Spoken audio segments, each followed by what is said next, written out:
During this week's school committee meeting, Superintendent Dr. Nolin explains what's next for graduating students now that MCAS is no longer a part of the competency expectations for seniors to graduate. Just for the general public at large, so most folks are aware that there was a ballot initiative in the state in order to, bless you, stop MCAS as a graduation requirement in the state of Massachusetts. That ballot initiative was successful, but what sometimes is a little known fact is that that does not eliminate MCAS from the lives of our students and our staff.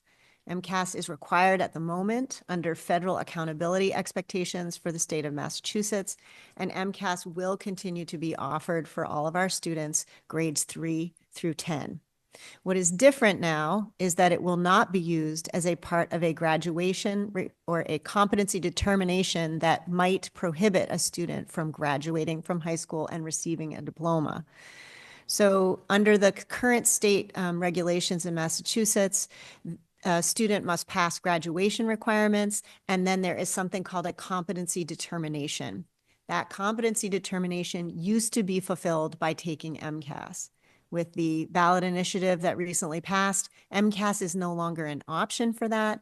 So now states must come up with their, districts must come up with their own competency determination expectations, definitions for how we will review our students and make sure that they are deemed competent in the standards put forth by the Massachusetts frameworks and the skills in the Common Core.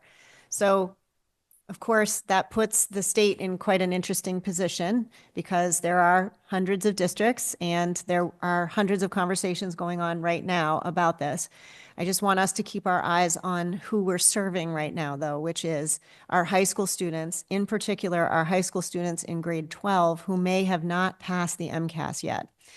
They are eagerly awaiting us to make a decision about what that competency determination will be so they can rearrange their course schedules right now and get that done right now. Now, it's a very small number of students in the Newton Public Schools, but we are also talking about students in 11th grade who may not have passed, and they are choosing their courses right now for next year.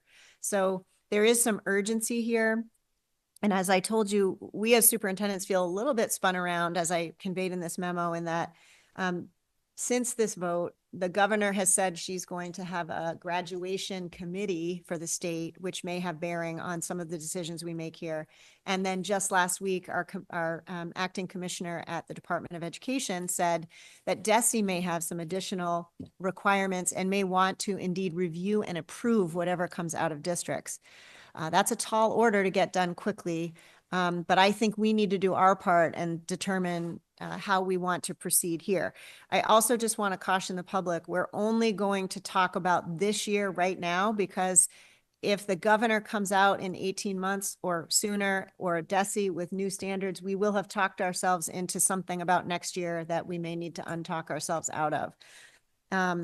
When this was initially proposed, after the MCAS was eliminated as a competency requirement, I was thinking very big and visionary, thinking, you know, is this a place for our portrait of a learner standards? Is this a place where we could really do something dynamic and groundbreaking?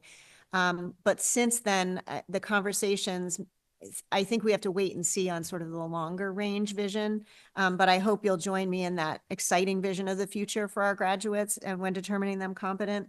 But we have to make very quickly some decisions about this year's students. So my proposal in the memo said that we would learn about all the competency expectations tonight with the idea that we would vote it at our next meeting. I don't know if the Board of Ed is going to vote sooner rather than later on that.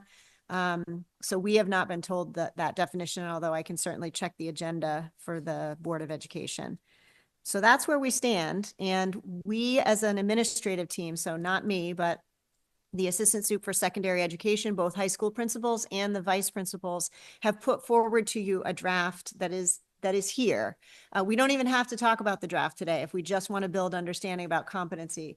But by next week, by our next meeting, we really need to take some action so we can help our students meet the marks we need them to meet to be deemed competent.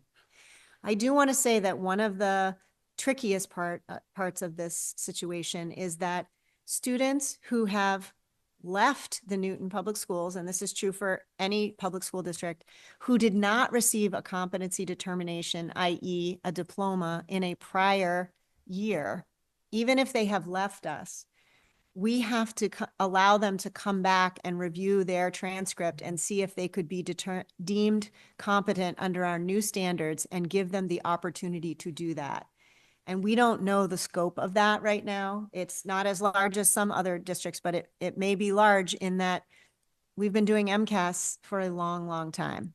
And we don't know who has been denied those diplomas without doing a lot of extensive research. That said, some individuals may not want to petition and go into that process. So we will have this process we'll need to undergo. I've proposed a committee to do that work here so that we can have a fair and equitable process. So it's a complicated time, but we are really looking to serve our 12th graders right now who graduate in June.